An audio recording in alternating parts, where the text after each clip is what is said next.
So take the decision science of stars, right? And for a lot of years, it's been if you can get really precise in terms of determining those members to move. And I think as an industry, we've gotten more focused on kind of old school members to move within a HEDIS context, within an adherence context, moving that over to the member experience side of things, right? And we start thinking about members to move as it relates to caps. A lot of a a lot of a plan's ability to be successful has hinged on its ability to prioritize initiatives, right? Focus on a few key measures. Um, I see that as being a lot harder, really, right now, right? And the reason why I say it is it feels like we're on the brink of every single measure matters, and so that prioritization exercise that I think we've all gotten good at over the years really calls for reviewing what the strategy looks like and considering all these other effects, right? Because if you applied that old strategy this year, it actually may not serve you just because of what may be going on in terms of Tukey, in terms of mean resampling, that sort of thing. And so have to work everything in. But I'm curious, does anybody see it sort of stopping before every single thing matters, right? And have to focus on every single thing. How are you kind of guiding plans towards focus being such a key as we approach year end?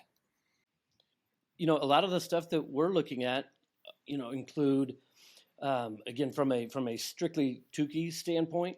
Let's take a look at those measures where we ended up with 2 and 3 stars, or any of those measures where no matter what, 4 or 5 stars, if you were close to the lower end of those cut points. I'd say any of those situations, you're at risk, and try to think about, are there things that we can put in place? How does that influence, the chart chase strategy? There are a lot of things that play into this. Similarly, we're looking at the QI measures. Where are we in terms of the expected QI thresholds?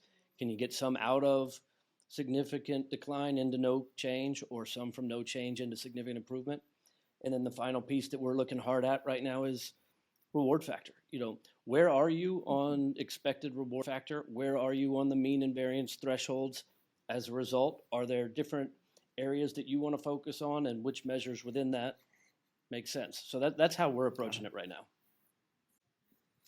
Yeah, and I would say, you obviously can't take your eye off the 3 and 4 weight measures, but those 1 weight measures, if you look at osteoporosis, right, it jumped 5 points on every threshold this year. It was I think the only measure, right, that reached the end of the guardrail on every measure, because they've finally figured out, they're improving it, right.